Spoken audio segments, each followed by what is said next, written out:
FM. Your Good Vibes Radio. Good Vibes Radio. Good vibes tayo. Mga abyan, para sa tanan nga incoming first year college, gusto mo bala maka-eskwela nga wala sang bayad? Good news, leaders! No payment plan sa gihapon ang ginatanyag sa Green Valley College hagit sa inyo. Kay ang Green Valley College handa ka nga opdan, kag buligan, agod makabot ang ginhandom mo nga diploma sa kolehiyo. Dugang pa nga hindi ka gid mabudlayan kay handa kami nga mamati kag mangita sang pamaagi agod ikaw mangin successful. Visit us at Green Valley College Building, Kilometer 2, Jensen Drive, City of Coronadal, or check our FB page at Green Valley PH. For pre-registration, just click www.bit.ly/nopayment2023. Ganit dali lang. Upod kita sa Green Valley. Upod kita sa Green Valley. Programang inaabangan at punong-puno ng usapang malaman kasabay sa iyong agahan, halina't makinig sa usapang may katuturan. #GMV as in Gandang Morning Vibes. Gandang Morning Vibes. Sa 90.5 Good Vibes Radio. Dahil dito, Good Vibes tayo. Gusto niyo bang magkaroon ng AHA Life? AHA Life? AHA Life? Life? Awesome! Tara nang magkaroon ng awareness kung paano ma-improve ang ating sarili at bumuo ng mindset na ikalalago natin. Happy! Learn how to improve life and reach your goals para happy, abundant. Tara na at magpalago ng ating kaperahan at alamin kung paano ito alagaan. Journey with AHA Life. AHA Life. Awesome, abundant, and happy life with Coach Nix Mariano, your AHA Life coach.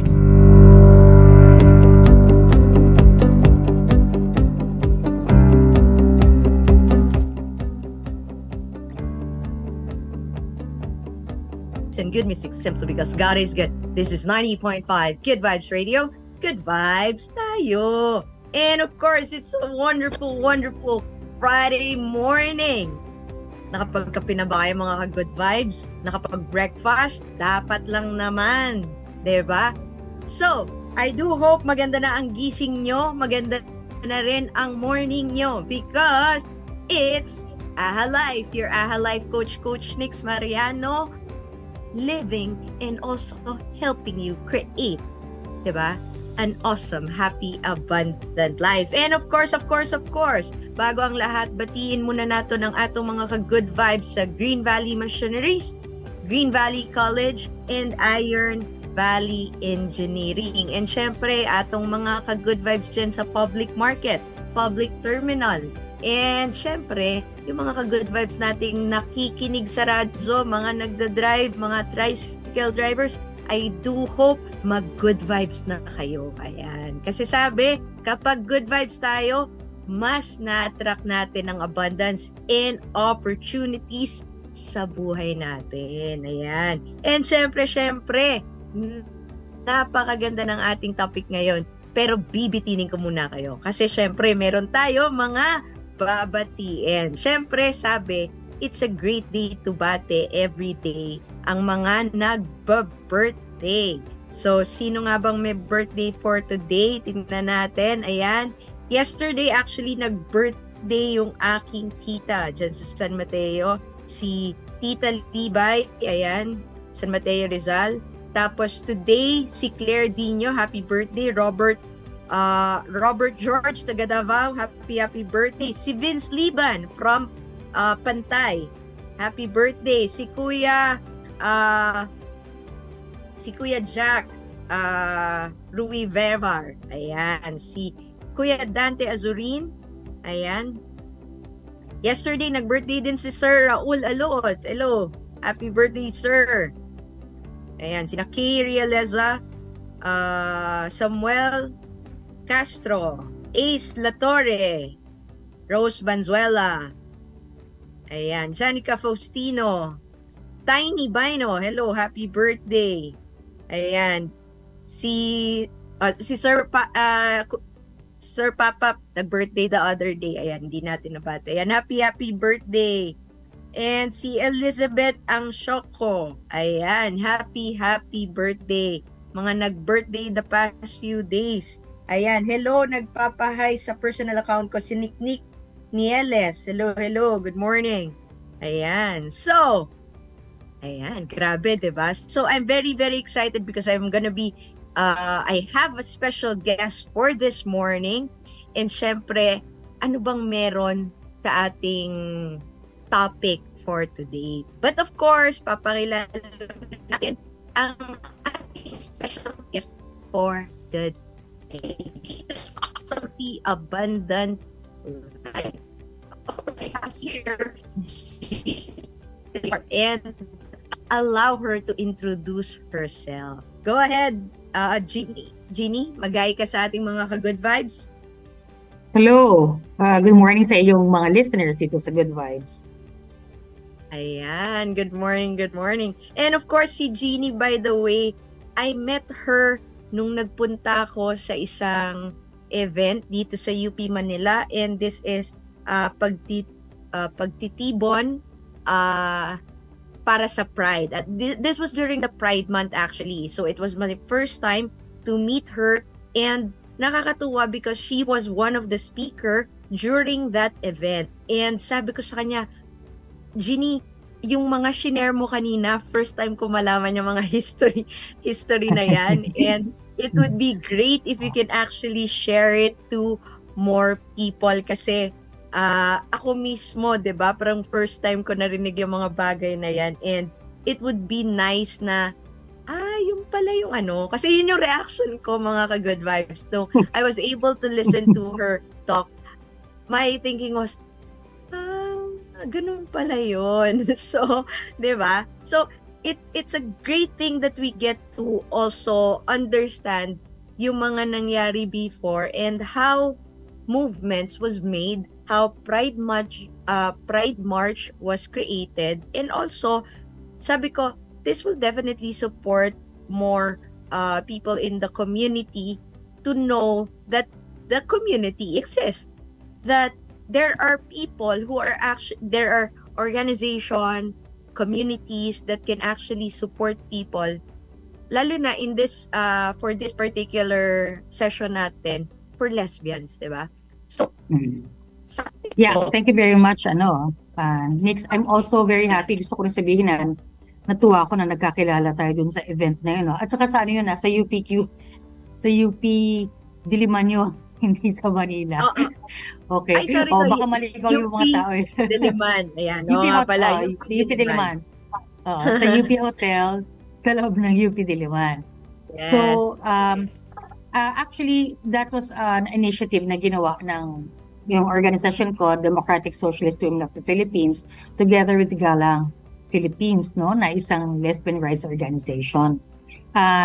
Kasi nag-iisip kami, usually kasi pag Pride, attend naman kami ng Pride marches. Actually, both Galang and myself, have been part of yung mga paunang organizing ng Pride marches, no? So, pero naisip namin habang tumatagal yung panahon, parang gusto namin na magkaroon ng isang activity na para sa mga lesbiana kasi kadalasan hindi mo nakikita yan, no? Hindi mo nakikita pag in-interview ng media, kaunti lang yung mga visuals sa TV or yung mga na-interview or kahit na dun sa stage mismo sa Pride, hindi mo masyado nakikita yung mga lesbiana, pero nandyan sila yung mga tumututok talaga dun sa mga gawain, gano'n, yung legwork, and kahit to sa leadership, gano'n, pero hindi mo nakikita. So, we wanted an activity kasi hindi na nagkakakitaan.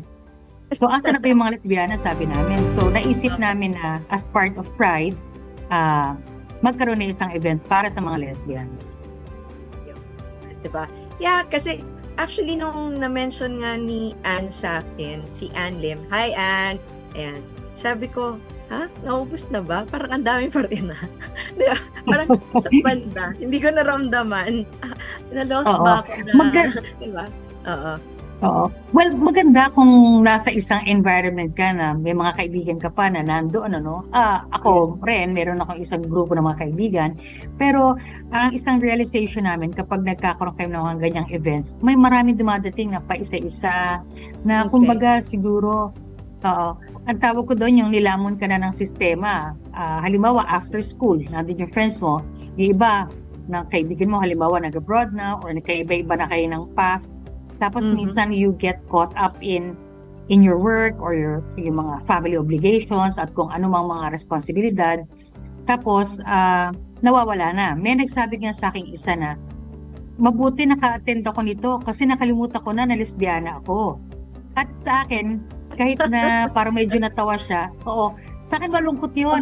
Kasi isang mahalagang bahagi ng pagkatao niya yun na parang na forget niya, na nakalimutan niya, hindi niya na nabigyan ng pansin. So, ang gusto namin nga sana ay maging panimulayan, yung pagkikita na yan, para baka kasi kaya hindi nagbabind dahil una hindi nakikita. Pangalawa, parang wala tayong masyadong shared history, hindi natin alam. So, kaya din nagkaroon ako ng presentation, kamukha ng sinabi mo, no?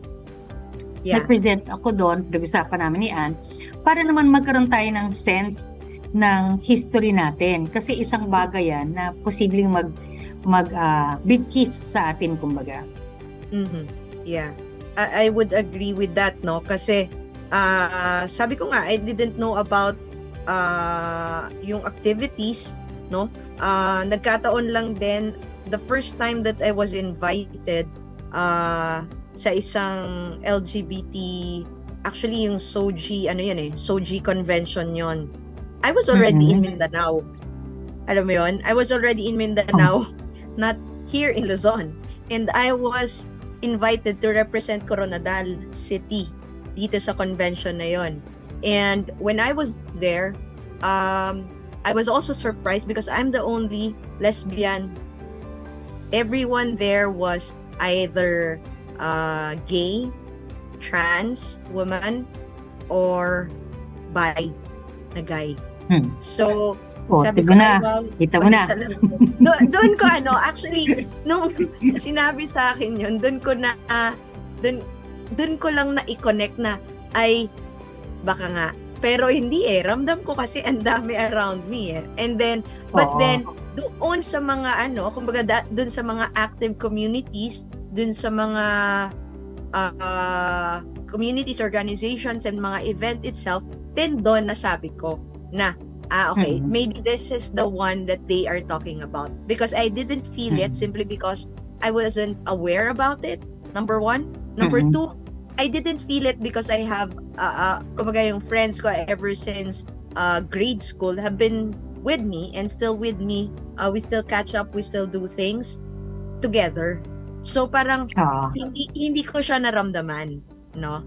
And yeah, so I'd like to, that's why I think, sabi ko, it's very important that Jeannie would be able to share with us, diba, yung mga events in the past, sabi nga ni Jeannie a while ago. And besides, I'm sharing a photo for those people na nasa radyo right now who wouldn't be able to see it. All you have to do is actually check it out sa Facebook Live, or after the live, you can actually watch the replay, no? So I'm showing here a photo, 1992, this is in Minjola. Ito yung first lesbian march where Jeannie was actually the one speaking, diba? Ang taray. And nakita ko pa sa internet yung pinakita mo sa amin last time. And of course, in 2022, Metro Manila Pride March. So, for this one, Jeannie, can you share with us what brought about for you to be active way back 1990s? Ayan. Ano yung advocacy mo ba? Okay, so kita-kita mo na ba na 30 years na yun? 30 years na yung gap between that, no? Yeah. Okay, ganito, I would root it first siguro dun sa mga bandang late 80s pa, no? Na, kasi nung time na yon wala namang organizing pa, no? Walang lesbian organizing, walang ganyan. Okay, yung mga lesbiana, yung mga bakla, ganyan, nag-exist yan. Nag-exist siya, pero wala siyang, kumbaga, ino-organize mo na political. When I say political, ang ibig kong sabihin doon, yung meron kang inilalaban. yung nakikita mo na yung issue ng pagiging tomboy o pagiging bakla ay isang issue na nakapulog sa isang lipunan at kung paano man tinatrato yung mga bakla o lesbiana nung panahon na yun, hindi pa LGBT, lesbian and gay pa lang ay may kinalaman kung ano yung ginagawa ng mga institusyon sa paligid mo at kung paano ka rin nakikipag-interact doon. So, kumbaga, maaring sa ibang bansa meron ng analysis na ganyan, pero sa Pilipinas wala pa. So, ang nakakatawa dyan at lagi kong kinukwento is that nagkaroon na ka ng epiphany, parang nagkaroon na ka ng thought na gano'n. Nasa disco ako. Okay? Mga nasa disco ako, late 90s, 80s. Dati kasi may exclusive na rin, no? So, ang code doon, kapag nasa labas, may nakalagay, exclusive girls party. Ibig sabihin nun, yung exclusive na puro babae, puro mga lesbians, so para mga pars, mga mars, yan yung tawag dati, di ba? Ganyan. So, nandun ako, nakaupo ako, tapos pinapanood ko yung dance floor. Tapos biglang naisip ko, ganito na lang ba talaga? Paano pagtanda ko? Yun, mag-aabang na lang ako tuwing Sabado ng gabi, tapos para makasama ko ibang mga tao, para maging, in a sense, malaya, na tumabi kung sino man ang gusto mo, na hindi ka nagtatago kung sino ka, diba? So naisip ko, kung naiisip ko yan, sigurado ako na mayroong ibang mga tao nakakapag-isip din ng ganyan, mga ibang lesbiana. So ang naisip ko, and I didn't have the words for it yet, pero ang naisip ko, siguro magandang sumulat ng libro ng mga karanasan. Storya lang ba? Ganun lang yung naiisip ko. Later on, nung naging feminista ako, na-realize ko kung ano yung gusto ko. Kasi I didn't have the words for it then. Hindi ko alam kung paano i-describe. Gusto ko lang na malaman ng mga tao, pero para saan? Pero nung naging feminista ako, mas naging political in a sense yung pagtingin ko. Doon ko naunawaan na ang hinahan ko pala ay visibility. Gusto ko pala ng visibility. Kasi kapag ikaw ay isang tao na nandun ka lang sa gilid, hindi ka nakikita, kung meron ka mang dinaramdam o kung meron ka mang kumbaga naaapi ka man o hindi mo nagkukuha ang kailangan mong karapatan, hindi ka maipaglalaban. Kasi hindi ka nakikita, nandun ka sa dilim, nasa sulo ka. Kaya importante yung visibility. O, di ba? Pag visible ka, pag nandun ka sa liwanag, kumbaga nakita ka, then magkakaroon ka ng boses, makakapagsalita ka, nakikita ka, malalaman nila kung anong kailangan. Diba? Mailalaban mo na merong buhay na merong buhay dito, hindi ito basta nandiyan lang sa tabi. So yun pala yung gusto ko. So I wanted to write a book. And that brought me, as I've said, to mga grupo ng mga feminista na I'm very glad na meron palang isang maliit na lupon na mga bata pa rin kami pare-pareho ng mga feminista na ito na yung pinag-uusapan ng mga lesbiana sila. So, yun yung nagdala sa akin doon. Okay. So, let me share din pala, no? I love yung na may mention mo, nagkaroon ka ng realization, di ba? Sabi nga ang realization naman anywhere can happen, di ba? Imagine it happened during a time where you were in a disco. And yeah, sometimes you may not understand or decipher what you really want, but those thoughts are valid and you need to also listen to those thoughts. And what I love about what Jeannie is sharing is she realized na I also wanted to be acknowledged. I wanted to also be visible. And there's a lot of people, even I also experienced that na parang ano ba yan? Ba't ganun? Diba? So, and yun nga, no, because of that, ito, tama ba, no? Ito, dito na nag-brought about yung 1992 photo mo. And this was actually, this photo, just to share with you, Jeannie was the one who read the statement for the very first lesbian group that publicly marched for lesbian rights. Grabe, di ba? And this was during the International Women's Day, no? Nung March sa Manila. Maybe you actually, can share what happened. Actually, nag-crash kami dyan sa March na yan. Kasi dati, pag ma-march ka, di ba yung mga Pride March ngayon, minsan dumadating na lang yung mga tao doon, sabihin, join kami. Pwede ka magpalista, pero kung hindi ka nakapagkalista, pwede ka pa rin mag-join. Dati kasi hindi ganon, yung mga march, no? So, naisip namin na may padating na Women's March. And ang tingin talaga namin noon is that yung issue ng mga lesbiana ay isang issue ng kababaihan. Bilang mga kababaihan na kailangan may karapatan ka na maibahagi o ma-express mo yung sarili mo sa paraan na totoo sa'yo.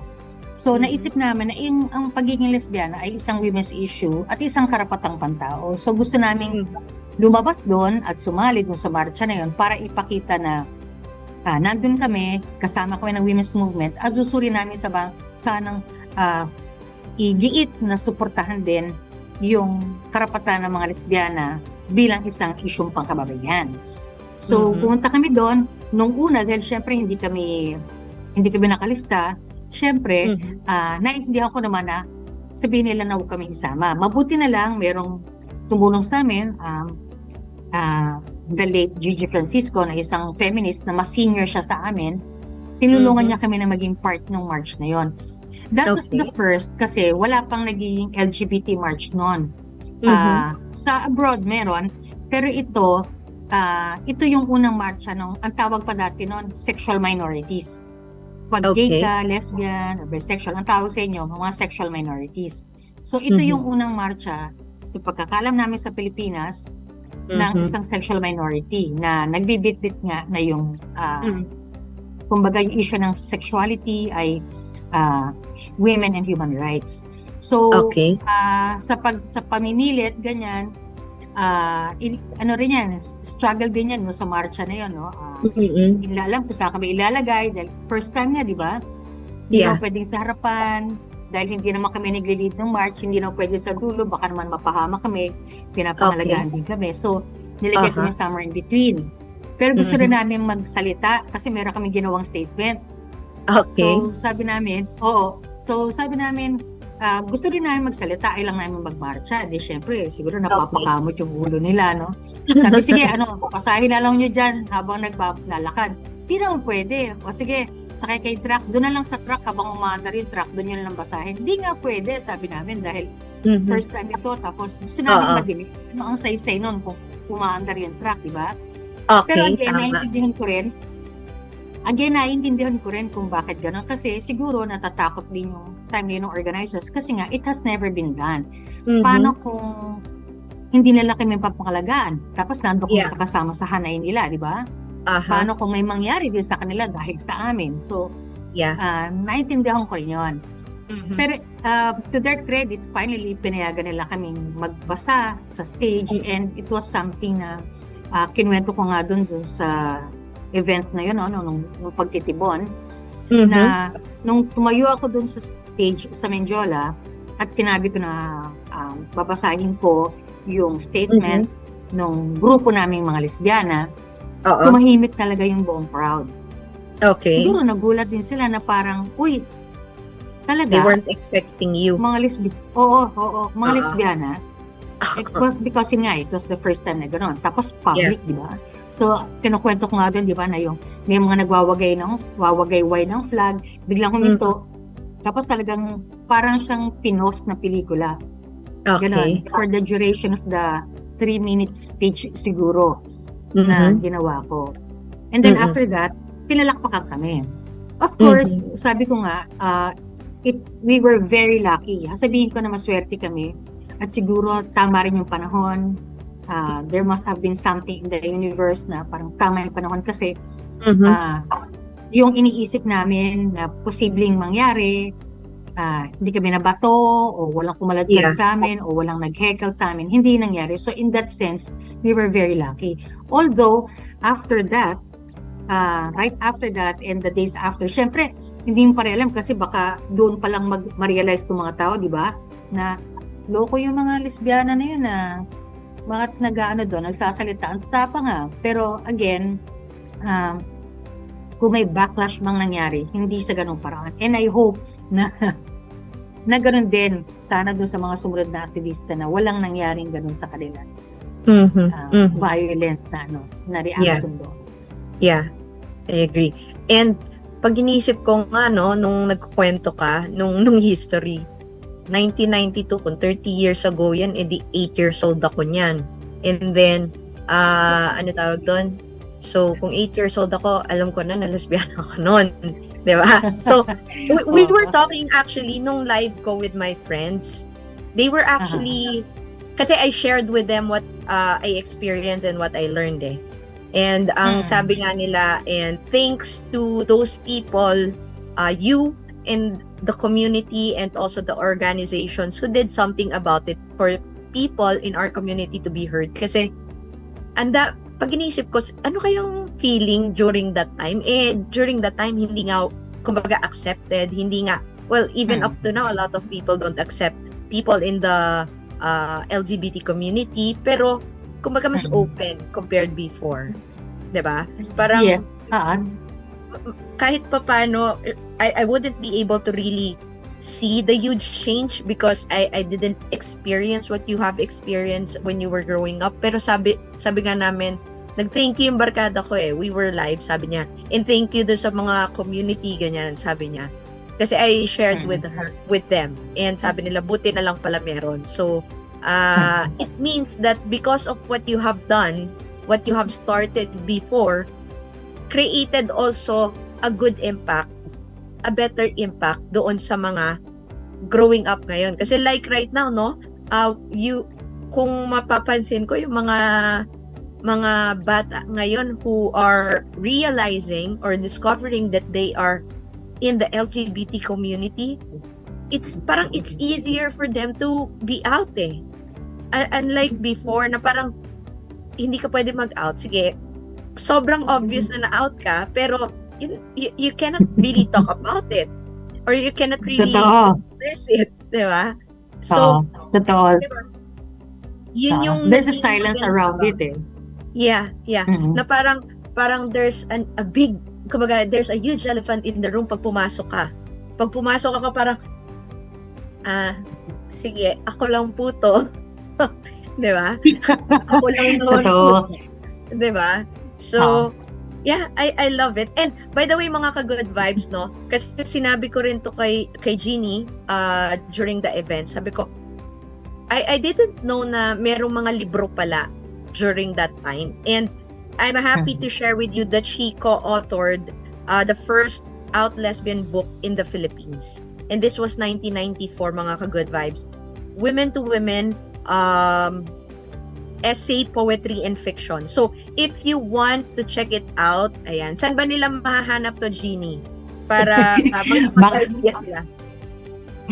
Actually, alam mo, mahirap hanapin niya, out of circulation yung libro kasi nga 1994 pa. And it medyo limited yung circulation niya. So, I don't think you could, pero I have a copy or two if tignan natin, no, how that can be shared with other people who may be interested. Baka i-digitize ko or something. I haven't really thought about it. Pero yung sinasabi mo, gusto ko lang dugtungan yun, no, to go ahead. Humanized experience. Una muna, napanood ko yung episode na yun, yung kasama mo yung friends mo. Yung merong red door na sara-sara.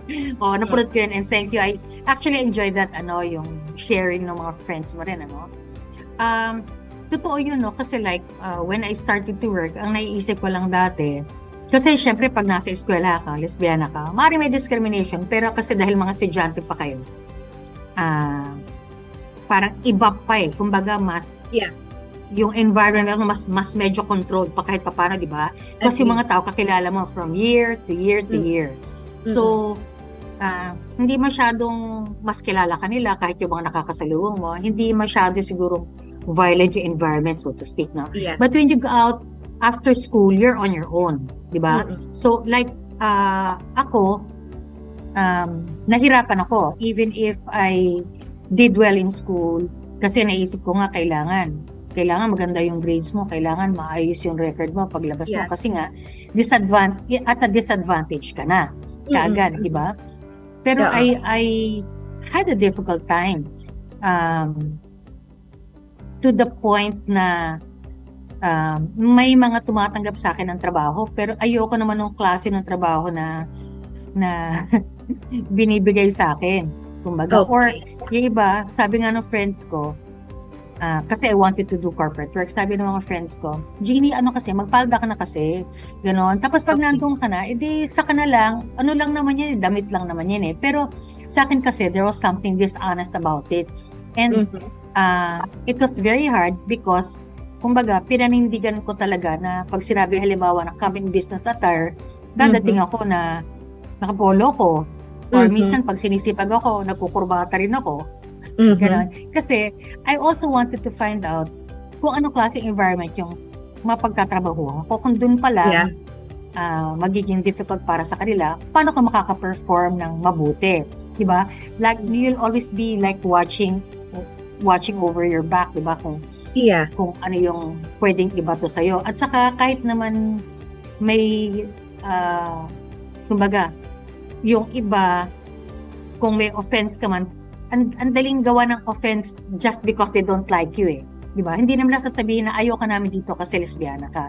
Can be something else. Hahanapan ka ng butas to go. So, it took me a long time before I was able to actually not really find a job, but nag-decide na lang kami to put up a business. You know? But that's not for everyone kasi not everyone has a mother na pwede kang tulungan to invest and put up a business. So, ganun yung nangyari sa akin. Pero later on, kasi I also wanted to have that experience of being employed, I was able to get employed. Ang tingin ko, ang dami na nga talagang pagbabago. And while I would like to think na nakapag-contribute ako doon, I would also like to acknowledge the contribution of all the other people who help, kumbaga, chip yung wall para makita tayo. Kumbaga, kung meron pa din na naghiwalay sa atin, I also want to thank all those people. Kahit yung mga hindi nila nakita na yung ginagawa nila sa buhay nila ay political at naiisip lang nila na basta ako, magpapakatomboy ako, bahala kayo sa buhay nyo. Diba? Yung mga tao, halimbawa, nung 60s and 70s, tulad nung naikwento ko dun sa forum na meron din silang mga exclusive parties. Maaring sa kanila lang yun, siguro 30 people, ganyan, 40 people, na parang yung ginagawa natin na exclusive ngayon. Pero in a way, it is also challenging society kasi kung uupa sila ng isang restaurant halimbawa or isang function room, it is still a public space. At makikita pa rin sila na labas-masok doon na puro babae. So sa akin, isang paraan pa rin yun ng pag-assert ng pagkatao, pag-assert ng identity. And I am thankful for them kasi yung konti-kaunti na yon, na padami ng padami, parang mas nasasanay yung mga tao na nakakakita ng lesbiana at iba't ibang klase na hopefully can also help break the stereotypes, di ba? Kasi laging sinasabi na, nung panahon ko sabihin, ang mga tomboy, ano lang yan, pwede lang yan kapag konduktor ka ng bus, wala na nga ganun ngayon, di ba? Konduktor ka ng bus, ng bata ako, o kaya security guard or janitor, di ba? Puro menial jobs. Pero pag pinag-uusapan na natin lesbianang doktor o lesbianang abogada, parang unthinkable siya. Pero ngayon, nakakatuwa kasi minsan may mga group pa ng gano'n, di ba, na where they are out, or like you have your own radio show. Who would have imagined? And natutuwa ako na nabuhay pa ako sa panahon na makikita ko na ganyan, may mga influencers sa TikTok or basta sa social media, di ba? And they come up with their own videos and all these things. Sabi mo nga, resources, so much has been written. So, nakakatuwa yon. Ang dagdag ko lang doon lang ay ito.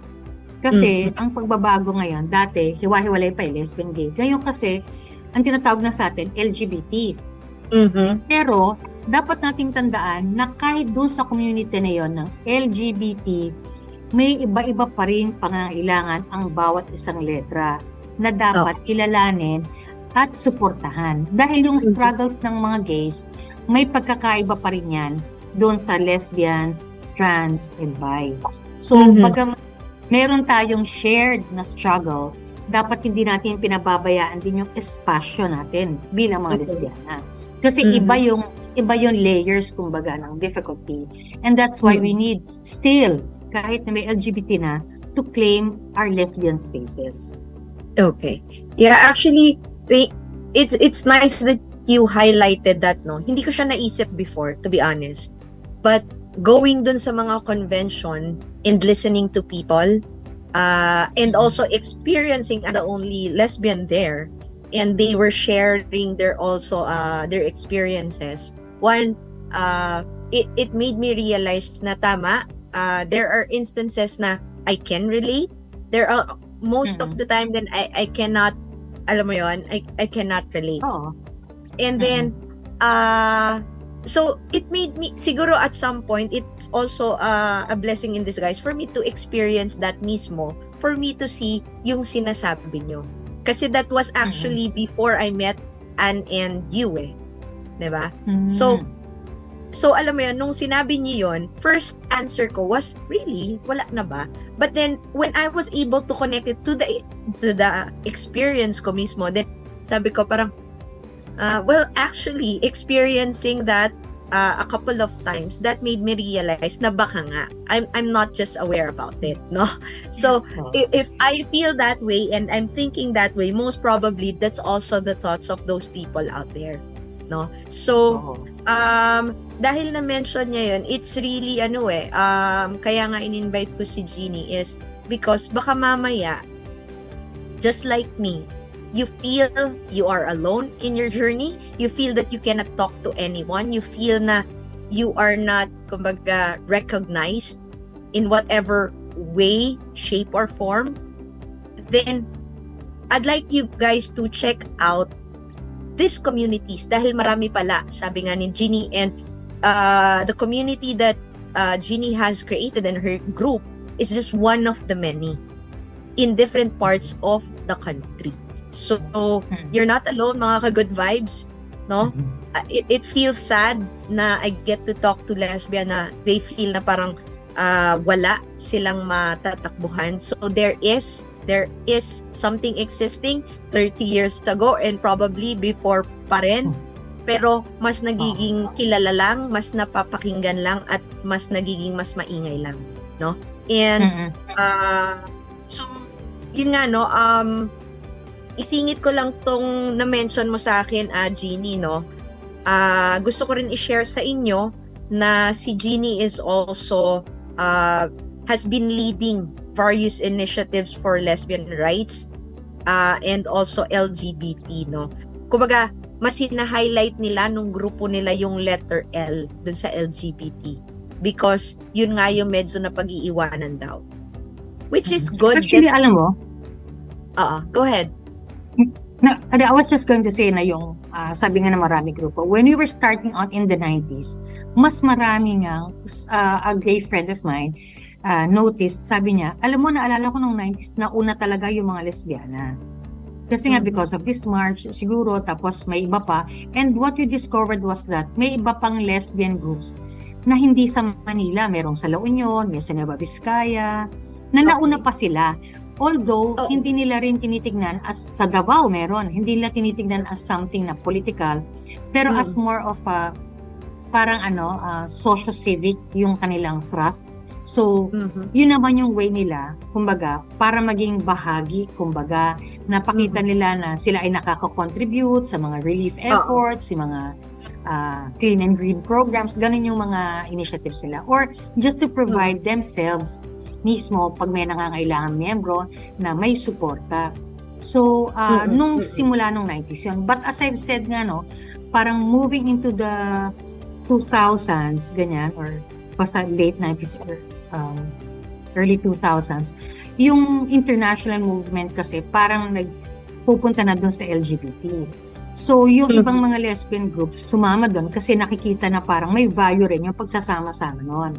Kaso nga lang yun, in the process, napansin din namin na umunti yung mga lesbian groups, at ngayon, most of the groups actually are LGBT. Buti nga yung bi, alam ko yung ibang mga bi, may mga bi groups lang. Meron din mga trans lang. Pero yung mga lesbian, sobrang kaunti na rin yun. So, doon sa ang galang, talagang lesbian rights yung focus pa rin. And I don't know kung sino pa, no? Kasi yung ibang mga, may mga iba yata sa communities, no, na lesbian groups. although parang hindi na rin yata, nag-expand na rin yata yung membership nila to not just lesbians, no? Yung sa organization ko naman, it's a predominantly women's rights organization, but we're also moving towards that direction of finding kung ano yung mga lesbiana doon and getting them together so that magkaroon din ng articulation, kumbaga, ng mga issues nila so that it can be included in the national agenda, so to speak. So yun yung, wala pa kaming formal dun sa DSWP, wala pa kaming formal lesbian organization, but there are parang beginning community organizations, bago pa lang, hindi pa sila registered, that are beginning to form and magiging part sila ng federation. So yun lang. So if you are out there, maybe you have listeners out there who are thinking of pwedeng pagsimulan yung barkada nila to form a group and to expand it and to include others. There's always power in numbers, and of course maganda na mas maraming kasali kasi mas madidinig mo talaga yung concern. Like nung nagsisimula kasi kami, sa totoo lang, it was very middle class yung profile namin, very middle class, mga nakapag-aral, ganyan. In a sense, pwede mo sabihin ang tawag ng mga bata ngayon, privileged, no? Hindi naman hindi kami mayayaman, pero may ganong klase kang privilege. May education ka, may kinakain ka sa araw-araw, may trabaho ka, ganon. So, kaya kami nag-isip, halimbawa, nagkaroon kami ng National Lesbian Rights Conference noong 1996. Kasi bakit? Dahil nga invisible yung mga lesbiana, walang datos. Naisip ngayon namin, ito ba mga problemang pinagsasasabi natin, inilalaban natin? Ito rin ba yung talagang naiisip ng iba na wala dito sa circles natin? Na nasa Manila, na ganyan. So, naisip natin, maganda magkaroon ng komperensya. So, we were able to gather about 100 lesbians all over the Philippines. Nakahanap kami ng pondo, nagkaroon kami ng conference. Meron kaming from Baguio hanggang taga Marawi. Oo, meron yata isang representative na taga Marawi, taga Davao. So, nag-gather namin yon to be able to find out ano ba talaga ang issues ng mga lesbian across the Philippines and across ages as well. So, kumbaga, I think pwede kong sabihin na yun yung una talaga na nagkaroon ka ng data gathering at tayo pa rin, mga lesbiana pa rin ang gumawa ng data para sa sarili natin kasi no one notices us. And yun nga, di ba? Paano kung wala ka sa census? So, who cares about you? You are invisible, you do not exist. O, you don't exist, di ba? Parang, ano yung mga pinagsasasabi nyo dyan? Hindi naman kayo kasali dito. So, yun. Pero, ang napansin namin, even dun sa mga sumunod halimbawa na mas malawakan na mga studies that I have encountered, yung mga statistics nila, wala pa rin masyadong lesbiana. Mostly gays, and more, halimbawa yung mga trans, and that's fine. Hindi ko sinasabing wag kayo, kami. Ang sinasabi ko lang, dapat kasali tayo. Isali tayo pa. Parang hanapin pa nyo. Okay? At kung kailangan pang hanapin, kahit na parang hiding in the open ba yung mga lesbiana, sabi mo marami naman, di ba? So ano ba yan? Hiding out in the open? Ano ba nangyayari? So, bakit walang interest para doon? Kung talagang sinasabi natin na dapat ang issues, inclusive, magkakasama, so, kailangan siguro mag-exert pa ng effort para nga isama yung mga issues na to, para masabi talaga natin na we are looking after our own. Yeah. I would agree naman with that, no? Kasi everyone should be heard. At the bottom line lang naman nun is everyone should be heard and accounted for. And pero question ko lang, Jeannie, no? How would this mga movement na to is actually creating division also? Hindi ba magkakaroon ng division na parang dapat kung LGBT, di dapat LGBT concern na? Hindi na tag-iisa pa. Hindi ba it's also gonna add division? No, I don't think so. Kasi you are also working on, yun ang actually yung laging sinasabi na bakit maghihiwa-hiwalay, magsasama-sama na tayo. But you must understand that there is diversity. Hindi naman kasi tayo homogenous, hindi lang isang klase. Diba? Yung mga lesbiana, ang layers ng pagkakaiba niya, babae yan. So, meron na kagad layers ng, kumbaga, disadvantages kung babae ka. Diba? Kahit naman sabihin natin ngayon na parang may mga batas, in real life, kumbaga, meron pa rin disadvantages yung babae. Like, sino bang babae ang lumalabas sa kalye sa gabi na hindi nag-aalala? Diba? Na baka may mangyari. Or to be in a room full of men, kung babae ka. Sino bang babae ang hindi nakakaisip na parang there's danger? Ano man ang sexual orientation o ano man ang sexual proclivity mo, kumbaga, di ba? There are differences. Sa gay men, ganun din. Iba rin yung hinaharap nila. Trans, bi, ganyan. So, importante na kilalanin mo rin muna yung community mo. Tapos, then we get together. Kasi pag sinabing, sige, what are LGBT issues? Teka muna, magkakaiba yan. Hindi pwedeng sabihin, basta pag sinabing discrimination, ano yung form ng discrimination for LGBTQNI? So, para mas mapag-lump together mo, kung thematic man yung approach, makita mo kung ano yung pagkakahawig at ano-ano rin yung forma. Para mas maging, kumbaga, yung batas mo, o kung ano man yung mga initiatives na gagawin mo, makaresolve o makatulong na masolusyonan kung ano man yung problema. Diba? Parang advertisement, para doon sa mga advertising dyan, diba? Pag meron kang target audiences, hindi ka na magagawa ng isang ad for everyone. Diba? Meron para doon sa target mo ng mga young urban professionals, housewives, or whoever, diba? So, ganun din yun. Kinikilala mo yung audience mo so that, ganun din. Like, I had a very simple question before. Like, ako, halimbawa, I know a lot of people in the LGBT community enjoy a good drag show. Okay? Yeah. Nag-enjoy ng drag, fine. Tapos, minsan nanonood ako, sabi ko dun sa isang kaibigan ko, kung iiwanan lang kaya yung mga babae, tatanungin ko, ano klaseng entertainment ang gusto natin? And you know what? Nobody could answer me. Na parang pinag-isip, ano nga kaya ang gusto ko? Ano ba yung ganun kasimple? Hindi mo alam. Kasi ang feeling ko, you haven't had that space or time to like find out for yourself kung ano yung gusto mo. Yang, sige, gusto natin ng drag. Pero kasali tayo dyan parang this is really, may culture din na nagsimula rin yan dun sa mga sa gay men and eventually trans women, ganyan. So they enjoy it. Pero sa atin ba, ibig sabihin, drag naman na maglalaki, yun ba yung gusto natin? Parang hindi, ang mga lesbiana ay hindi ang mga gay na babae. We are separate. We are a separate entity. Hindi tayo yung counterpart. So na yung pagbabalik na rin, pag gusto nila ng macho dancer, gusto ba natin ng sexy dancer? Ganun.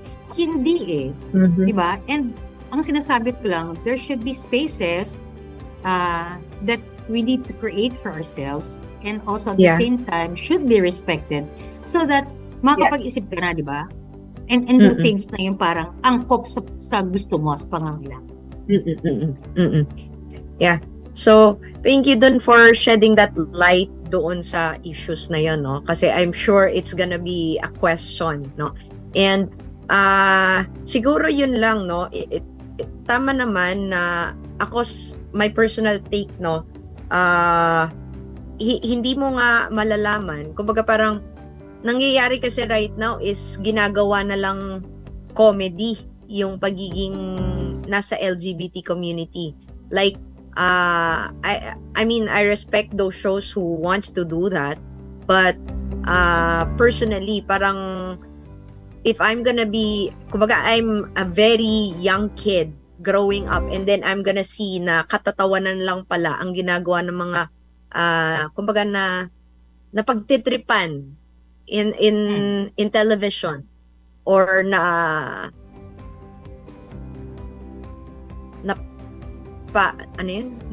pipintasan jokes and all nasa TV, 'di ba, mga shows and program, tapos dahil LGBT, dahil lesbian, 'di ba, pagtitripan.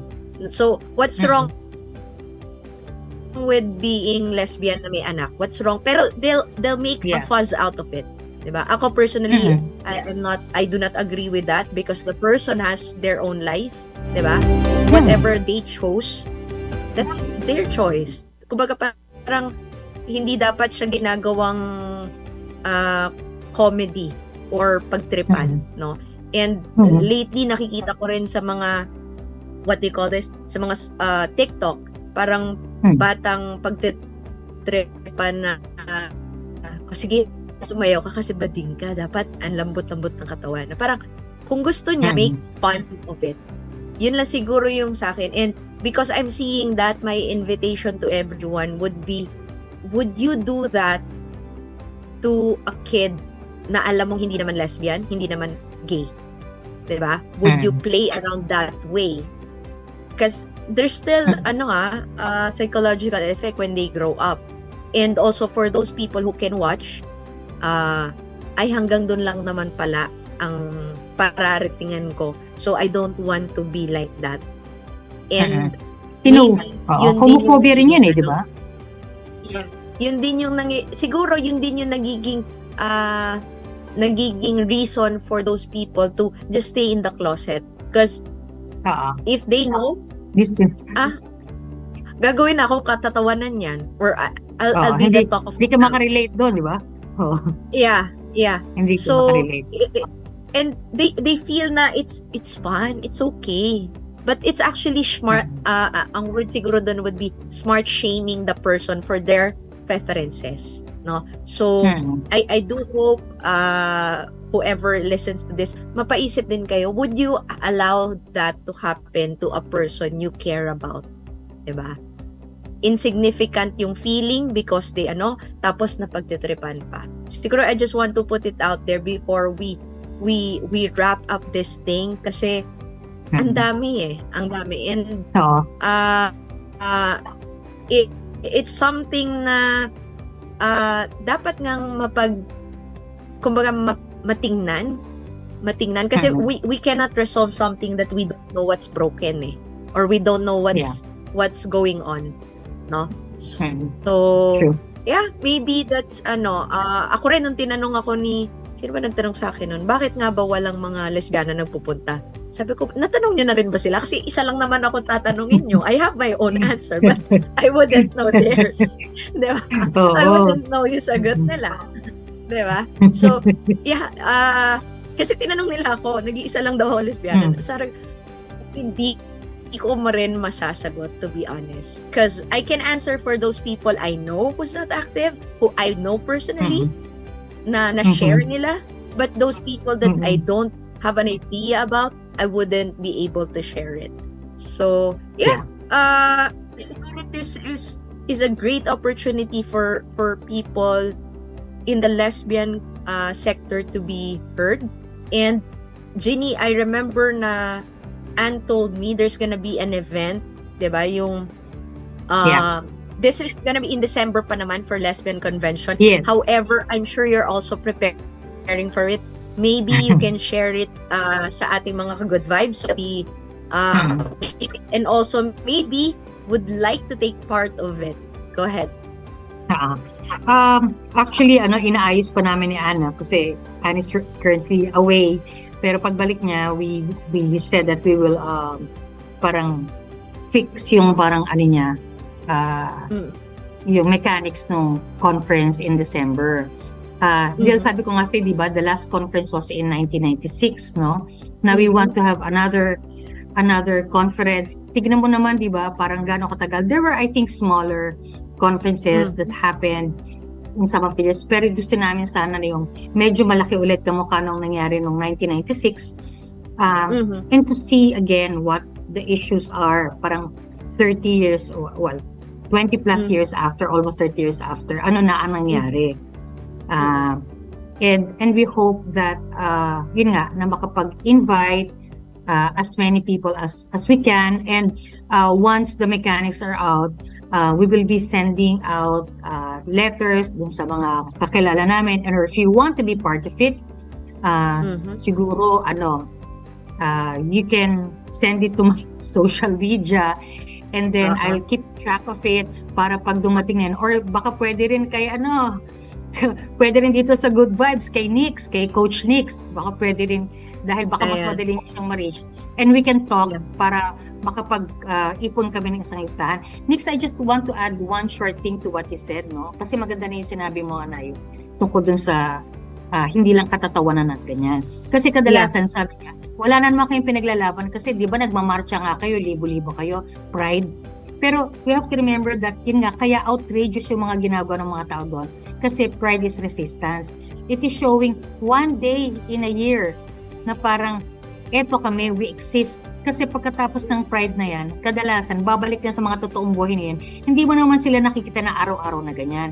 Ito lang yung isang araw na pinapakita mo. Gusto mo to make a point na nandito kami, na we exist, na hindi namin kinahihiya, or at least dito sa araw na tayo, may pakita namin na we are proud of ourselves.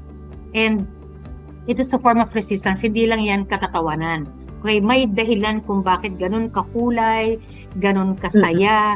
Kasi nga, dun mo lang, kumbaga, birthday mo eh. Parang doon ka lang nakaka-celebrate, tapos wala na ulit. Diba? Laban ulit. Kasi araw-araw, pakikibaka yan para makuha mo yung mga karapatan mo. Ayan, diba? So, siguro, it's an opportunity rin, whoever is watching and listening, no? If you know existing groups already na lesbians, or kayo mismo, you are part of a group in the different parts of the country, no? And you want to take part of this, all you have to do is reach out, no? Maybe you can reach out sa Good Vibes, kay Jeannie, or through me. Wala namang kaso yan. Let's see how we can actually connect you to the right people in order for you to be supported, no? Even Anne, you can contact, nag-mention naman siya before, para they can actually be able to connect you to the right communities and people. And maybe they know already a community in your area. They can direct you to those people who's already there nearer you, no? So yun naman ang what support they can give and what support we can give from our end then. And of course, siguro sharing this, I don't want it out also. Ito pala yung picture ni ni Jeannie, no? Ito yung sinabi ko, 'di ba? Marami naman, in fairness. Sabi ko nga, ay, ang dami rin pala.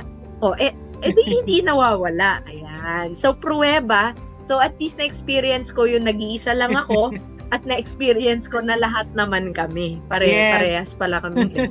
So it does feel good. It does feel good that I get to hear from other people, and I also get to share also my experience and also my thoughts around things. So yeah, if this is something that you feel you are looking for, then all you have to do is reach out. And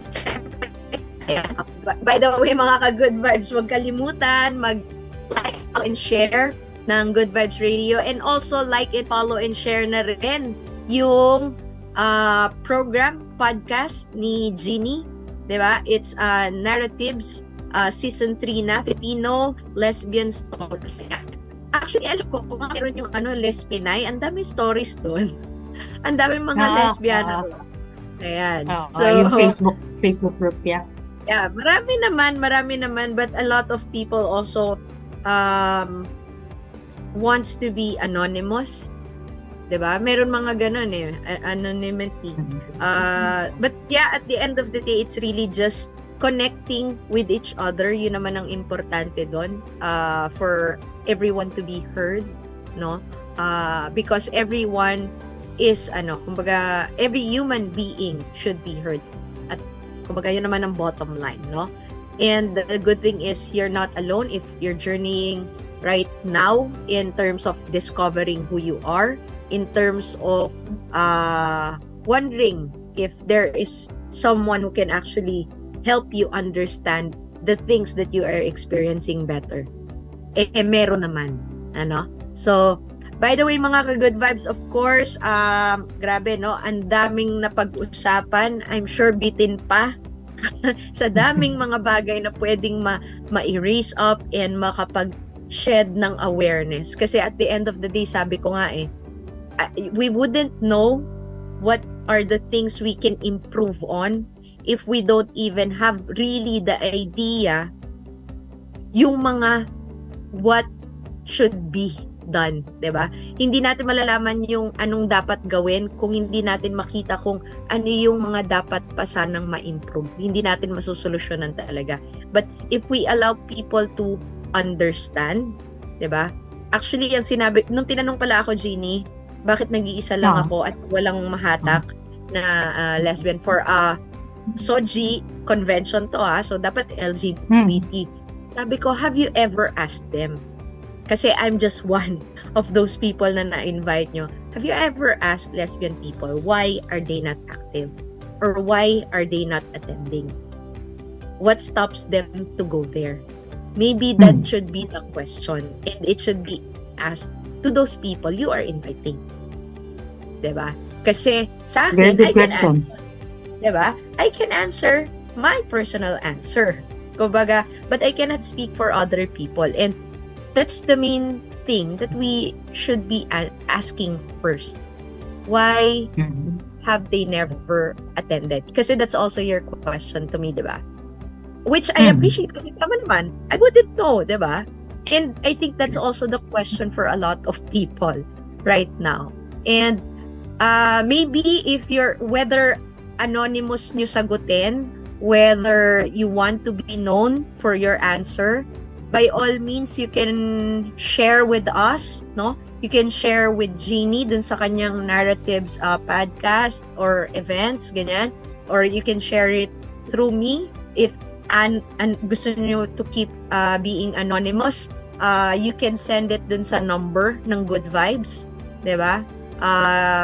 Meron naman yan, hanapin niyo lang Good Vibes Radio para wala talagang idea kung sino if that is what you prefer. Okay? But of course, please, I would appreciate no prank chat ha. Ang dami pong nag-aano. Ayan. So, para lang kasi para to be heard lang, no? At the end of the day, just have an idea. Yun naman yun.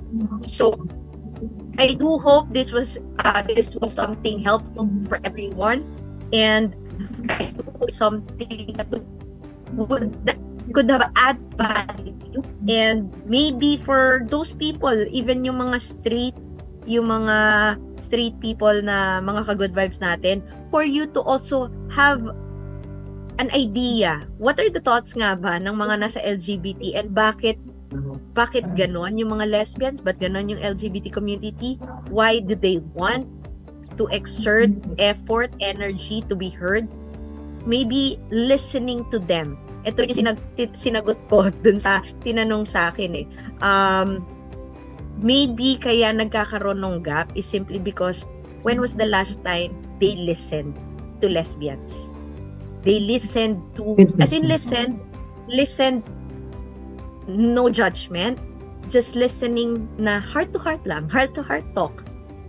If you are not a person comfortable with lesbian, have you ever tried talking to one again? Kasi or ask yourself why. yeah totoo, kasi ako meron akong mga kaibigan na naging kaibigan ko and dati ayaw daw nila sa lesbiana dahil some of them I found out because I listened to them. I asked why. Diba? And because I listened to them, they also listened to me. No? I asked why. Kasi meron akong isang ex na pinagpalit ako sa tipo. Okay, so lahat ba ng tibo kasalanan yung nagawa ng naging girlfriend ng ano mo? So hindi naman. Pero so wala naman akong kasalanan sa iyo, 'di ba? Oo, but I became close to this person. 'Di ba? So it's really just sitting down like any other sit down conversation you're gonna have with any person. Yun lang. Maybe that's something I would like to invite everyone kasi you wouldn't know talaga, you wouldn't understand if you never, iba kasi yung story that you just hear kasi those may be stories ng ibang tao. Iba rin yung stories that you can watch because it may be interpreted differently. But if you really have a heart-to-heart conversation, lahat po ng lesbian, LGBT community, tao lang po. No?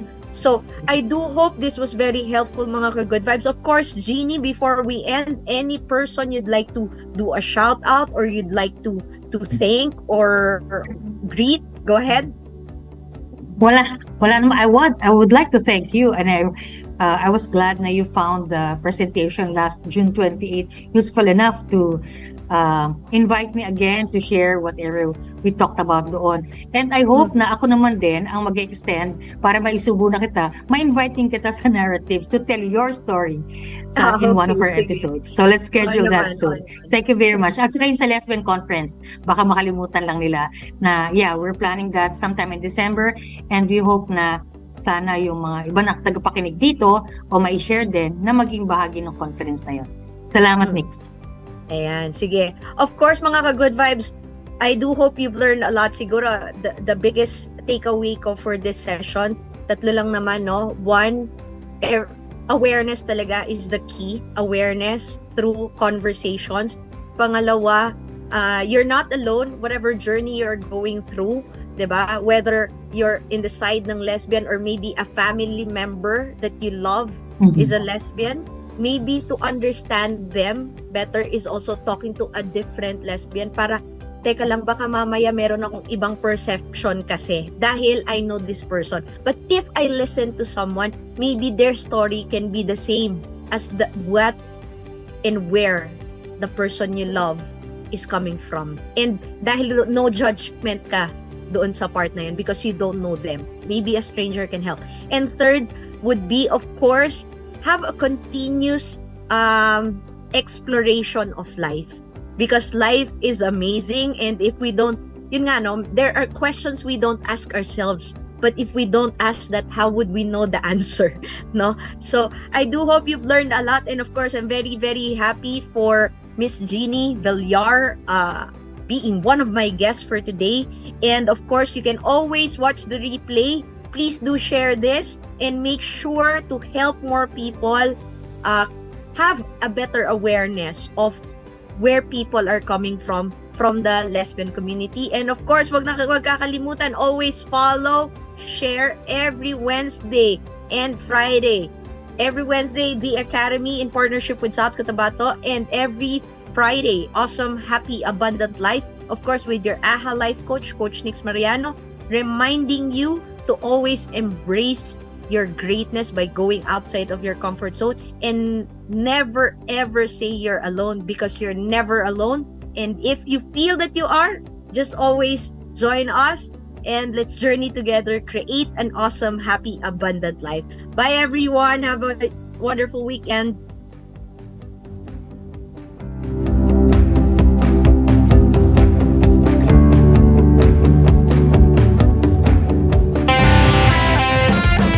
Programang inaabangan at punong-puno ng usapang malaman. Kasabay sa iyong agahan, halina't makinig sa usapang may katuturan. #GMV as in Gandang Morning Vibes. Gandang Morning Vibes. Sa 90.5 Good Vibes Radio. Dahil dito, Good Vibes tayo. Gusto niyo bang magkaroon ng AHA Life? AHA Life? AHA Life? Life? Awesome! Tara nang magkaroon ng awareness kung paano ma-improve ang ating sarili at bumuo ng mindset na ikalalago natin. Happy!